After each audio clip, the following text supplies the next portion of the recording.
ఇవాళ ఇక్కడున్న నాయకత్వానికి హృదయపూర్వకంగా జగిత్యాల, ముఖ్యంగా జగిత్యాల నియోజకవర్గం నుండి విచ్చేసిన ప్రతి తమ్ముడికి, ప్రతి అన్నకి, ప్రతి చెల్లెకు, ప్రతి అక్కకు నేను శిరస్సు వంచి హృదయపూర్వకంగా ధన్యవాదాలు తెలియజేస్తాను.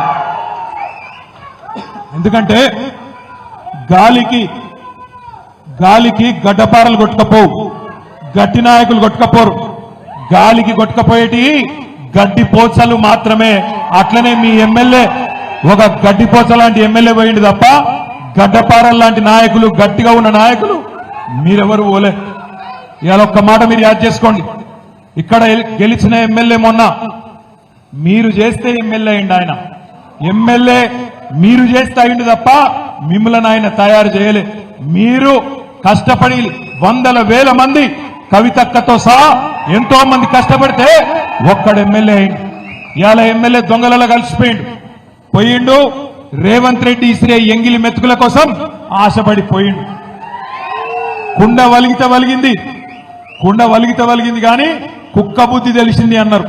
గట్ల మీ ఎమ్మెల్యే బుద్ధి ఇవాళ తెలిసొచ్చింది. ఒక్క మాట ఆలోచించండి. అభివృద్ధి కోసం పోయినా అంటుండు. ఏం అభివృద్ధి? ఏం చేస్తా అన్నాడు రేవంత్ రెడ్డి?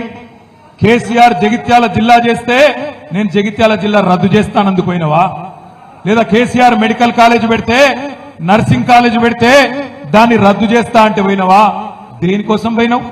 కేసీఆర్ 4500 డబుల్ బెడ్రూమ్ ఇల్లు మీ జగిత్యాలలో ఎక్కడ లేదు. రాష్ట్రంలో సిరిసిల్లలో లేదు, సిద్దిపేటలో లేదు, గజ్వేల్లో లేదు, కోరుట్లలో లేదు, ఎక్కడ లేదు.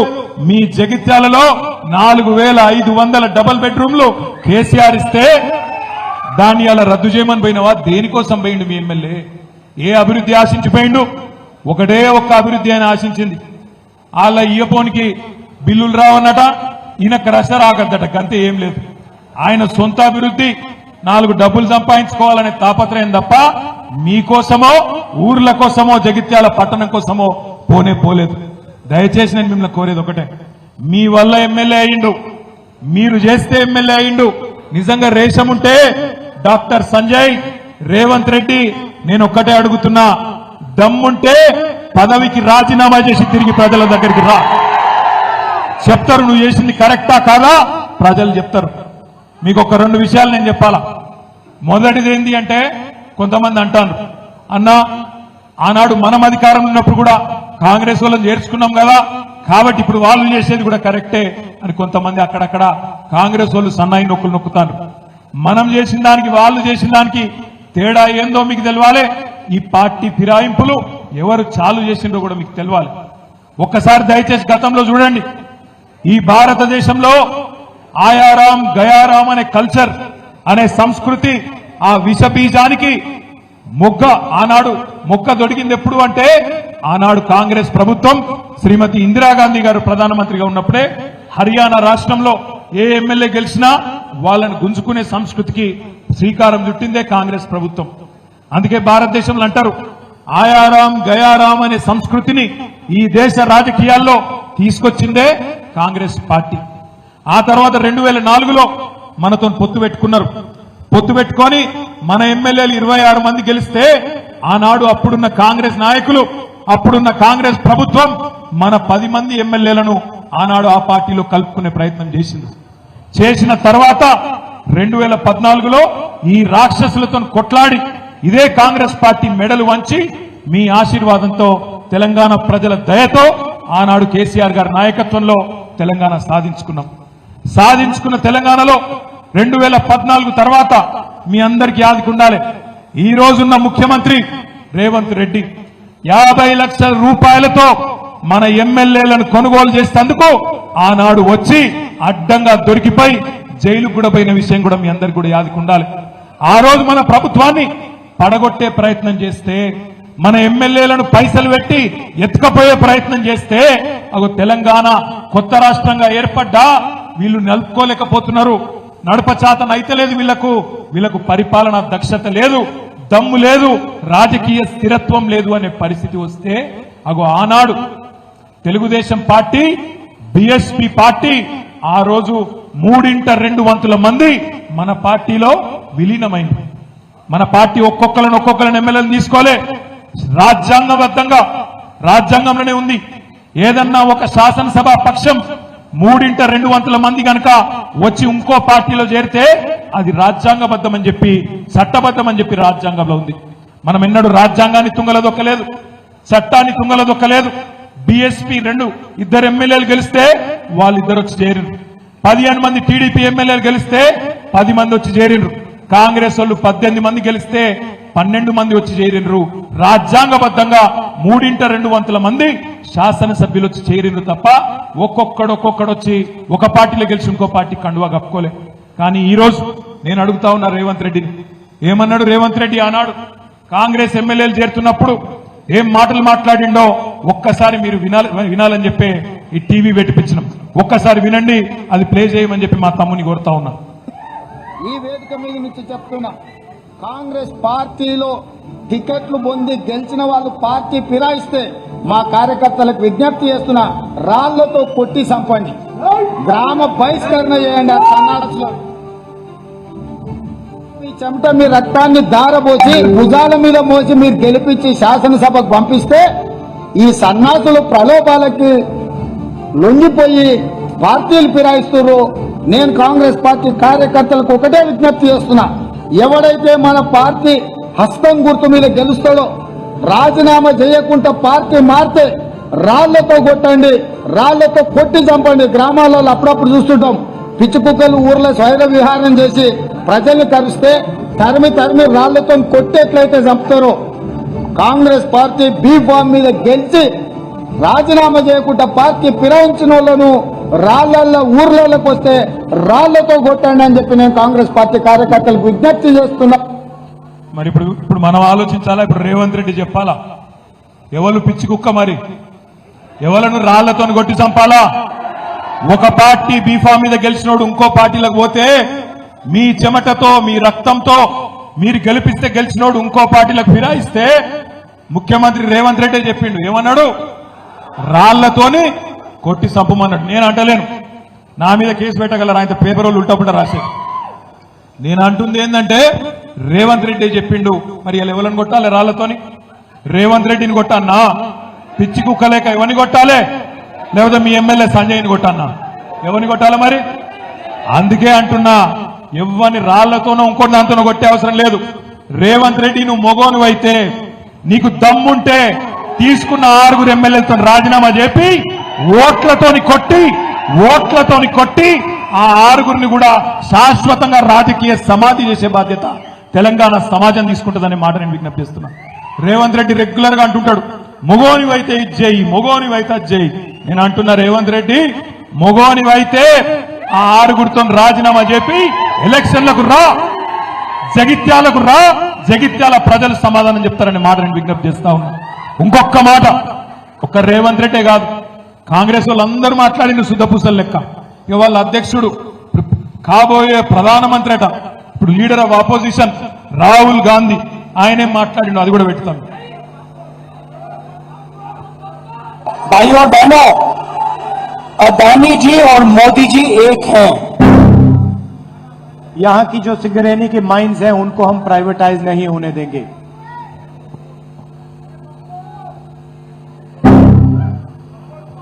I don't think democracy has been as much at risk, the constitution has been as much at risk as it is today.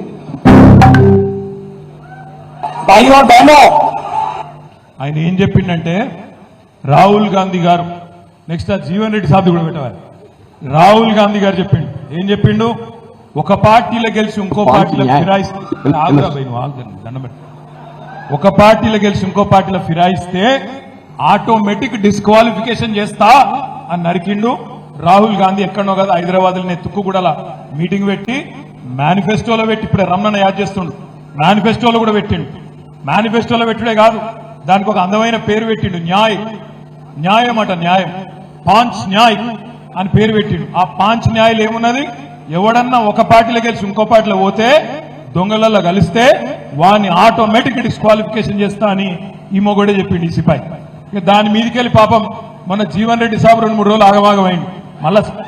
మళ్ళా కాంగ్రెస్ వాళ్ళు చదువుకుంటారు, మీకు ఎరికే, మాకు తెలుసు, మీకు తెలుసు, ఏదో మాట్లాడుకున్నారు, చదువుకున్నారు. కానీ జీవన్ రెడ్డి గారు సీదా రాహుల్ గాంధీని అడిగిండు, అది పెట్టి ఇలా స్వయంగా మనం ఏసీసీ ఎన్నికల ప్రణాళిక ఏదైతే పాంచ్ న్యాయ్ ఏ పరిస్థితుల్లో ఏదైతే యాంటీ డిఫెక్షన్స్ ఎంకరేజ్ చేయకూడదు, గతంలో రాజీవ్ గాంధీ రూపొందించినటువంటి యాంటీ డిఫెక్షన్ లా ఏదైతుందో కొంత రూపభూషణంగా ఉన్నది, దాన్ని మరింత పటిష్టం చేసి ఇలా పార్టీ డిఫెక్షన్స్ ఏదైతుందో చెక్ పెట్టే విధంగా, ఎవరైతే సభ్యుడు పార్టీ మారినట్టయితే వారి సభ్యత్వం రద్దు చేయబడే విధంగా మేము చట్టాన్ని మార్పు చేయడం జరుగుతుందని చెప్పని ఇలా పాంచ్ న్యాయలో కాంగ్రెస్ పార్టీ ఎన్నికల ప్రణాళికలో పేర్కొందని చెప్పంటున్నాను. దానికి భిన్నంగా ఇవన్నీ జరుగుతుంటే నాకు రియల్లీ ఐ ఫెల్ట్ మీ మాటల్లో ఒక భావం ఇలా స్వయంగా మనం ఏసీసీ ఎన్నికల ప్రణాళిక ఏదైతే పాంచ్ న్యాయ్ ఏ పరిస్థితుల్లో ఏదైతే యాంటీ డిఫెక్షన్స్ ఎంకరేజ్ చేయకూడదు. జీవన్ రెడ్డి సాబ్ చెప్పింది తినరా? ఒక పార్టీలో గెలిచినోడు ఇంకో పార్టీలో మారద్దు అని మేమే పెట్టినాం మేనిఫెస్టోలా, మరి ఇప్పుడు సిగ్గు తప్పి మళ్ళీ వాడిని చేర్చుకుంటున్నారు ఎట్లా అని జీవన్ రెడ్డి గారు కూడా పాపం ఆక్రోశం వెళ్ళగక్కింది. అందుకే నేను అంటున్నా, మరి జీవన్ రెడ్డి గారు చెప్తున్నాడు, రేవంత్ రెడ్డి గారు చెప్పిండు రాళ్లతో కట్టండి, పిచ్చి కుక్కను కొట్టినట్టు కొట్టండి అని చెప్పిండు. ఇక జగిత్యాల ప్రజలు నిర్ణయం తీసుకోవాలి, ఏం చేయాలా? రేవంత్ రెడ్డి గారు చెప్పినట్టు చేయాలనా, లేదా ఓట్లకు మళ్ళీ అడిగేతందుకొస్తే ఉరికిచ్చి కొట్టాలనా? దయచేసి ఆలోచించమని చెప్పి నేను కోరుతా ఉన్నా. ఎందుకు జరుగుతున్నాయి ఇవన్నీ? ఎందుకు జరుగుతున్నాయంటే ఒకటే ఒక కారణంతో జరుగుతున్నాయి. ఎందుకంటే కాంగ్రెస్ వాళ్ళు నోటికొచ్చిన మాటలు చెప్పిండ్రు, నోటికొచ్చిన హామీలు ఇచ్చిండ్రు. మీకు తెలుసు ఎన్ని నరికినరో మీకు తెలుసు. డిసెంబర్ 8 నాడు అప్పటిదాకా ఉరుకుండ్రి బ్యాంకులకు 2 లక్షల లోన్లు తెచ్చుకోండి, నేను వెంటనే సంతకం పెడతా, డిసెంబర్ 9 నాడు రుణమాఫీ చేస్తా అన్నాడు. 7 నెలలాయే, ఇప్పటిదాకా ఏమీ లేదు, అతి లేదు, గతి లేదు. రోజొక్క తారీఖు చెప్తున్నారు, టైం పాస్ చేస్తున్నారు. ముసలోళ్ళ కేసీఆర్ 2000 ఇస్తుండు, నేను 4000 ఇస్తా. కేసీఆర్ ముసలమ్మకో ముసలయ్యకో ఇద్దరు ఒకరికే ఇస్తుండు, ఇద్దరికి ఇస్తా. నువ్వు ఆగురా రాజశేఖర్, అది ఆగు, మావాడు ఆగుతలేడు. అయితే ఇన్ని మాటలు చెప్పిండు, అవన్నీ వినిపిద్దాం, ఆగు వినిపిద్దాం. ఇంకేం చెప్పిండు?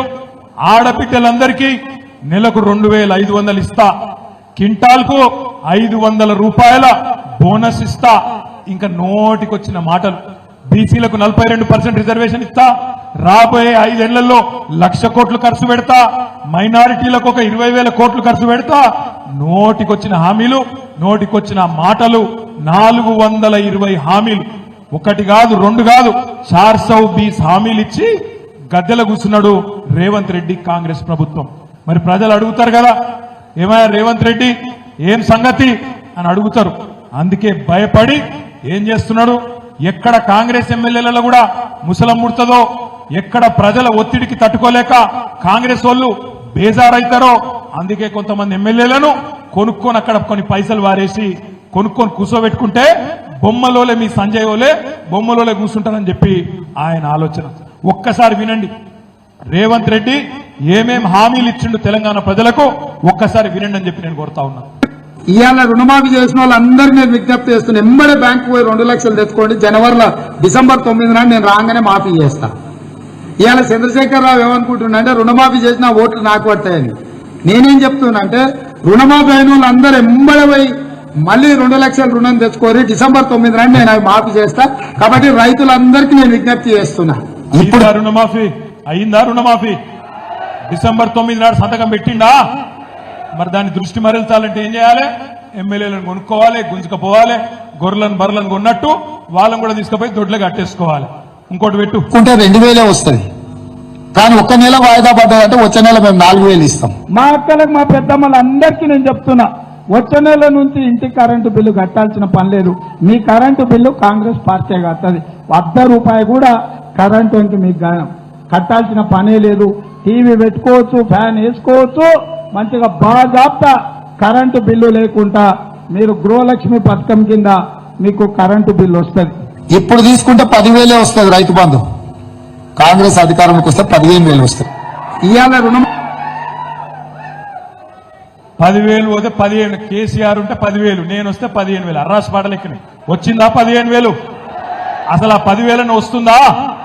మరి ఏం చేయాలి? డైవర్షన్ చేయాలి. డైవర్షన్ చేయాలంటే ఏం చేయాలి? జగిత్యాల ఎమ్మెల్యేలు ఎత్తుకపోవాలి, బాన్స్వాడ ఎమ్మెల్యేలు ఎత్తుకపోవాలి, దొడ్లు కట్టేసుకోవాలి, బిల్డప్ ఇవ్వాలి. అది కథ. ఇంకొక మాట, నెలకు 2,500 ఇస్తా అన్నాడు, మహిళలకు ఇచ్చిందా? వచ్చిందా? కరెంటు ఫ్రీ అన్నాడు, ఉంటే కదా ఇచ్చేదందుకు కరెంటు. ఎన్నిసార్లు కట్ అవుతుంది రోజుకు? రోజు కనీసం 10-15 సార్లు కట్ అవుతుందా? మళ్ళా సబ్ స్టేషన్ల కాడ లొల్లైతుందా? మరి దాని నుంచి దృష్టి మళ్ళీయాలంటే ఏం చేయాలి? మళ్ళీ ఎమ్మెల్యేలను ఎత్తుకపోవాలి. రోజొక్కడు వేయిండు, బీఆర్ఎస్ అయిపోయింది, ఖతం అయిపోయింది, ఇక పోయింది, పార్టీ ఖతం అయిపోయింది అని చెప్పి పుకార్లు ఉట్టియాలి.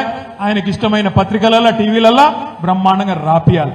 నేను అందుకే అంటున్నా, గాలికి గడ్డపారలు కొట్టుకపోవు, నిజమైన గులాబీ దండు ఎక్కడ పోదు. తిరిగి కేసీఆర్ నాయకత్వంలో తప్పకుండా విజృంభిస్తాం. కొంత తాత్కాలికంగా ఒక 2 ఎదురు దెబ్బలు తగిలినాయి. మొన్న 3వ సారి కొట్లాడినాం శాసనసభకు. ఏమైంది? ఆంధ్రప్రదేశ్ చూసిండ్రు మీరు, ఇంకోకాడ చూసిండ్రు, ఏమైంది? 2వ సారికి ఎక్కడ ఇబ్బంది అయింది. కానీ ఇక్కడ 2 సార్లు ఎవల పొత్తు అవసరం లేకుండా, ఎవల మద్దతు అవసరం లేకుండా ప్రజల ఆశీర్వాదంతో 2014లో 63 సీట్లు గెలిచినాం, 2018లో 88 సీట్లు గెలిచినాం, 2023లో కూడా 3వ వంతు సీట్లు 39 సీట్లు మీ దయతో, మీ ఆశీర్వాదంతో గెలిచినాం. 14 సీట్లలో కేవలం స్వల్ప తేడాతో 3-4 వేల తేడాతోనే ఓడిపోయినాం. జుక్కల్లో 1100 ఓట్లతో ఓడిపోయినాం. దేవరకద్రలో 1300 ఓట్లతో ఓడిపోయినాం. బోధన్ల 3000, నాగర్ కర్నూలు 5000, ఆదిలాబాద్ లో 3000, కాగజ్ నగర్ లో 3000 ఓట్లతోని స్వల్ప తేడాతోని 14 సీట్లు పోయినాయి. లేకపోతే 3వ సారి కూడా మళ్ళా ముచ్చటగా కేసీఆర్ గారే ముఖ్యమంత్రి ఉంటుండే. సరే, ఇక పార్లమెంట్ ఎన్నికల కాడికి వచ్చే వరకు ఏం జరిగిందో మీకు ఎరికే.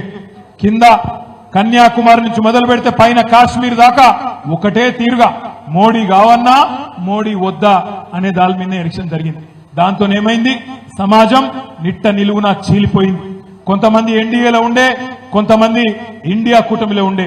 ఈ 2 కూటమిలో ఉన్నోళ్లకు మోడీ వద్దనుకుంటే ఇండియా కూటమి కోటేసిండ్రు, మోడీ కావాలంటే ఎన్డీఏ కూటమి కోటేసిండ్రు. ఏ కూటమిలో లేనోళ్లకు దురదృష్టవశాత్తు మొన్న కొంత ఇబ్బంది కలిగింది. మీరు చూడండి ఒక్కసారి, కింద కన్యాకుమారి నుంచి చూస్తే కాశ్మీర్ దాకా ఒకటే రీతిన. కేరళలో సిపిఎం పార్టీ ఉంది, అక్కడ లెఫ్ట్ ఫ్రంట్ గవర్నమెంట్ ఉంది. సిపిఎం పార్టీ కేరళలో ఏ కూటమిలో లేదు, ఇటు ఇండియాలో లేదు, అటు ఎన్డీఏలో లేదు, స్వతంత్రంగా మన లెక్కనే పోటీ చేసింది. ఏమైంది? 20 సీట్లలో ఒకటే సీట్ వచ్చింది. అధికార పార్టీ అయినా ప్రభుత్వం ఉన్నా ఒకటే ఒక్క సీట్ వచ్చింది. అదే సిపిఎం పార్టీ పక్కనే ఉండే తమిళనాడులో కూటమిలో చేరింది, ఇండియా కూటమిలో చేరితే అక్కడేమైంది? 2 సీట్లు వచ్చినాయి సిపిఎం పార్టీకి. పక్కకొస్తే జగన్మోహన్ రెడ్డి గారు ఆంధ్రప్రదేశ్ లో ఆయన కూడా ఏ కూటమిలో లేకుండే, ఆయన కూడా ఓడిపోయింది. ఇక్కడికి వస్తే తెలంగాణలో మనం కూడా ఓడిపోయినాం. కొద్దిగా పక్కకు పోతే ఒరిస్సా, అక్కడ బిజు జనతాదళ్ 5 సార్లు ప్రభుత్వం ఏర్పాటు చేసిన నవీన్ పట్నాయక్ గారు ప్రభుత్వంలో ఉండి ముఖ్యమంత్రిగా కొట్లాడిన ఎన్నికలు, ఆయనకు కూడా ఒకటే ఒక్క పార్లమెంట్ సీట్ వచ్చింది. కొద్దిగా పైకి పోతే ఉత్తరప్రదేశ్, అక్కడ బహుజన్ సమాజ్ పార్టీ కూడా ఇండియా కూటమిలో లేదు, ఎన్డీఏ కూటమిలో లేదు, స్వతంత్రంగా పోటీ చేస్తే వాళ్ళకు కూడా ఒక్క సీట్ కూడా రాలే. కొద్దిగా పక్కకు పోతే పంజాబ్ లా అకాలీదళ్ కూడా ఏ కూటమిలో లేకుండే, వాళ్ళకు కూడా ఒక సీటు కూడా రాలే. ఎందుకు చెప్తున్నా ఇదంతా అంటే, ఈ దేశంలో ఎన్నో బలమైన పార్టీలు, అకాలీదళ్ గాని, బీఎస్పీ గాని, బీజేడీ గాని, సిపిఎం గాని, వైఎస్ఆర్సీపీ గాని, వాళ్లతో పాటే మనకు కూడా మొన్న ఎదురు దెబ్బ తగిలింది తప్ప ఒక్క మన పార్టీకే ఏదో జరగకూడదు జరిగిందన్నది ఏమీ లేదు. కానీ ప్రజలు ఇప్పటికే ఒక్కొక్కటిగా అర్థం చేసుకుంటా ఉన్నారు. మీరు చూస్తున్నారు, మన పిల్లలు, నిరుద్యోగులు ఎవరైతే నమ్మినరో కాంగ్రెస్ పార్టీ మాట, రాహుల్ గాంధీ స్వయంగా వచ్చి అశోక్ నగర్ హైదరాబాద్ లో ఎక్కడైతే కోచింగ్ సెంటర్లు ఉంటాయో అక్కడికి పోయి బ్రహ్మాండమైన స్పీచ్ ఇచ్చిండు. కేసీఆర్ ఉద్యోగాలు ఇవ్వలేదని అబద్ధం చెప్పిండు. 1,60,000 ఉద్యోగాలు నింపిన ప్రభుత్వాన్ని బదనాం చేసిండు. ఇంకొక 40,000 ఉద్యోగాలు ప్రాసెస్ లో ఉంటే అవేవి జరగలేదంటే అబద్ధాలు చెప్పి పిల్లలకు తీయటి పుల్లటి మాటలు చెప్పిండు. 2 లక్షల ఉద్యోగాలు ఇస్తాం మొదటి సంవత్సరంలో అన్నాడు. మరి ఇప్పుడు పిల్లలు రోడ్డు ఎక్కిండ్రు ఆల్రెడీ. ఉస్మానియా యూనివర్సిటీలో, ఇతర యూనివర్సిటీలలో ఇప్పటికే ఆందోళనలు చాలు అయినాయి. గాంధీ హాస్పిటల్లో ఒక తమ్ముడు, మోతీలాల్ నాయక్ అనే ఒక తమ్ముడు నిరాహార దీక్ష చేస్తుంటే నిన్న ఒక కాంగ్రెస్ ఎమ్మెల్సీ పోతే తన్ని అక్కడికి వెళ్లి ఉరికిచ్చిండ్రు, ఎలగొట్టిండ్రు. అంటే కాంగ్రెస్ కు ఇప్పటికే ప్రజల్లో ఉల్టా స్టార్ట్ అయింది. ఉద్యోగాల విషయంలో మోసం అర్థమైంది, రైతు భరోసా విషయంలో మోసం అర్థమైంది, రుణమాఫీ విషయంలో మోసం అర్థమైంది, మహిళలకు పైసలు ఇయ్యరని అర్థమైంది, కరెంటు రాదని అర్థమైంది, ఎరువులు విత్తనాలు దొరకాయని అర్థమవుతున్నాయి, చెరువులు ఎండుతున్నాయి, కండ్ల ముంగట్నే కనబడుతున్నది. పట్టణాభివృద్ధి ఆగిపోయింది, కండ్ల ముంగట్నే కనబడతా ఉన్నది. కానీ నాయకులు మాత్రం డైలాగులు కొడుతున్నారు. మీ ఎమ్మెల్యే సంజయ్ లాంటి నాయకులు డైలాగులు కొడుతున్నారు. అభివృద్ధి కోసం పోయినాం. ఏం అభివృద్ధి జరిగింది 6 నెలల్లో? ఒక్క విషయం చూపెడతావా కొత్తగా జరిగింది? ఏదీ లేదు. పెట్టుబడులు ఆగిపోయినాయి, రైతుల జీవితాలు అస్తవ్యస్తమవుతున్నాయి. అందుకే నేను అంటున్నా, రైతులు, ప్రజలు, మహిళలు, యువకులు అందరూ మెల్లమెల్లగా ఏం జరిగింది అర్థం చేసుకుంటున్నారు, జరిగిన మోసం గ్రహిస్తున్నారు. అందుకే రేపటి రోజున తప్పకుండా స్థానిక సంస్థల్లో గాని రాబోయే రోజుల్లో శాసనసభ ఎన్నికలు ఎప్పుడు జరిగినా బ్రహ్మాండంగా మల్లా ఎగిరేది గులాబీ జెండానే అనే మాట నేను విజ్ఞప్తి చేస్తా ఉన్నాను. మనం భయపడవలసిన అవసరం లేదు. కేసీఆర్ గారు లాంటి నాయకుడు మనకు అండగా ఉన్నాడు. 10 ఏళ్లు మనం చేసిన పనులు ప్రజల కళ్ళ ముంగట్నే ఉన్నాయి. తీసేస్తే, చెరిపేస్తే చెరిగిపోతుందా చరిత్ర? జగిత్యాల జిల్లా చేసింది ఎవరు అని ఎవరిని అడిగినా ఏం చెప్తారు? ఎవరు? వినబడతలేదు. తెలంగాణ తెచ్చింది ఎవరు? జగిత్యాలలో మెడికల్ కాలేజ్ పెట్టింది ఎవరు? జగిత్యాల కలెక్టర్ని తెచ్చి కూర్చోబెట్టింది ఎవరు? జగిత్యాలలో ఎస్పీని తెచ్చి కూర్చోబెట్టింది ఎవరు? జగిత్యాలలో ఈ అవులగాన్ని ఎమ్మెల్యే చేసింది ఎవరు? గదే అంటున్నా. మరి ఇవన్నీ చెరిపేస్తే జరిగిపోవు. ఏ అవులగాడు ఏం మాట్లాడినా ప్రజల దగ్గరకు వస్తే అన్ని విషయాలు బయటికి వస్తాయి. అందుకే నేను అంటున్నా, మనం ఎవరో గురించి ఒక్కడు పోయిందని భయపడే అవసరం లేదు. మీ అందరున్నారు, మనకు ప్రజల ఆశీర్వాదం ఉంది. తప్పకుండా ముమ్మాటికి నేను చెప్తా ఉన్నా, ఎంగిలి మెతుకుల కోసం ఆశపడే కొంతమంది హౌలగాళ్ళు పోతే పోయిండొచ్చు, బాధపడే అవసరం లేదు. తప్పకుండా మీరు, మేము అందరం కలిసి ప్రజల దగ్గరికి పోదాం, ప్రజలనే తీర్పు ఇమ్మందాం. రేపు జగిత్యాలలో కూడా 100% నేను చెప్తా ఉన్నా, ఒక్కొక్క ఉద్యమకారుడు ఎవరైతే మీ ఎమ్మెల్యే గారి చేతిలో ఇబ్బందులు పడ్డాడో, నేను విద్యాసాగర్ రావు గారిని కోరుతా ఉన్నా. విద్యాసాగర్ రావు గారు మీ జిల్లా అధ్యక్షుడు, ఎల్ రమణ గారు మీ జగిత్యాల ముద్దు బిడ్డ, ఆయన ఎమ్మెల్సీగా ఉన్నారు. ఇద్దరిని కూడా నేను కోరుతా ఉన్నా, దయచేసి జగిత్యాల జిల్లా పార్టీ ఆఫీసులో వారానికి 5 రోజులు ఇక్కడి కార్యకర్తలకు అండగా ఉండండి. పిలిస్తే మీ జెడ్పీ చైర్మన్ ఉన్నది, వసంత ఇక్కడనే ఉంటది, విద్యాసాగర్ రావు అంకులు ఉంటారు, రమణన్ ఉంటాడు, రాయేశం గౌడ్ గారు ఉంటారు. ఎప్పుడు పిలిస్తే అప్పుడు మీ కోరుట్ల ఎమ్మెల్యే గారు నేను వెంటనే ఉరికొస్తామనే మాట కూడా విజ్ఞప్తి చేస్తా ఉన్నా. మీకు మేమందరం అండగా ఉంటాం. సమస్యలు ఏమన్నా ఉంటే శాసన మండలిలో గొంతు విప్పడానికి రమణన్ ఉన్నాడు, జిల్లా పరిషత్ లో గర్జించడానికి మీ చైర్మన్ ఉన్నది, శాసనసభలో మీ తరపున గొంతు విప్పడానికి మరి కోరుట్ల ఎమ్మెల్యే సంజయ్ గారు ఉన్నారు. నేను మీ అందరినీ కోరేది ఒకటే, ఎవ్వరు కూడా భయపడవలసిన అవసరం కానీ బాధపడవలసిన అవసరం కానీ లేదు. 1-2 నెలలనే మీకే అర్థమవుతుంది. ఒక్కటంటే ఒక్క ఎంపీటీసీ టికెట్ కూడా కాంగ్రెస్ పార్టీలో ఈ దొంగకు జీవన్ రెడ్డి ఇయ్యనియాడు. ఒక్క ఎంపీటీసీ టికెట్ కూడా, ఒక్క బీఫామ్ కూడా ఇయ్యనియాడు. ఈ బల కొడతాడు, నాకు తెలుసు జీవన్ రెడ్డి సంగతి. ఈయనను బతకని కూడా బతకనియాడు. ఈయన కేవలం ఆ క్రషర్ కాడ కూర్చొని కంకరేరుకుంటా ఉండాల్సిందే తప్ప ఈయన తను అయ్యేది లేదు, పోయేది లేదు. వాళ్ళ వియ్యంకుని తీసుకొచ్చి కాంట్రాక్ట్లు చేసుకోవాలి, పైసలు ఏరుకోవాలి, పైసలు లెక్క పెట్టుకోవాలి, క్రషర్ కాడ పోయి కంకర చూసుకొని సంతోషపడు తప్ప అయ్యేది లేదు, పోయేది లేదు. కాంగ్రెస్ పార్టీలో ఈయనకు భవిష్యత్తు కూడా లేదు. పెద్దలు ఎప్పుడొక్కటి చెప్తారు, రాజకీయాల్లో హత్యలు ఉండవు, ఆత్మహత్యలే ఉంటాయి. మీ జగిత్యాల ఎమ్మెల్యే ఆత్మహత్య చేసుకున్నాడు, బాయిల దుంకిండు బండ కట్టుకొని. ఆయన జావని మనం ధైర్యంగా నిలబడదాం. లోకల్ బాడీ ఎన్నికల్లో మీ కండగా మేమందరం ఉంటాం. నేను జగిత్యాలలో తప్పకుండా గల్లీ తిరుగుతా, కవితక్క కూడా వస్తుంది, తప్పకుండా తిరుగుతుంది, తప్పకుండా మీ అందరికి అండగా ఉంటామని చెప్పి కూడా తెలియజేస్తూ, ఎట్లనైతే కష్టపడి ఎమ్మెల్యేని గెలిపించినామో అంతకంటే డబల్ కష్టం చేద్దాం, వీడిని ఓడించేదాకా తప్పకుండా ఎంబడబడదామనే మాట మళ్ళొకసారి విజ్ఞప్తి చేస్తూ, ఇంతసేపు ఓపికగా ఉన్న మీ అందరికి కూడా ధన్యవాదాలు తెలియజేస్తూ, జై తెలంగాణ, కేసీఆర్ గారి నాయకత్వం. Thank you. నేను ఒక 2-3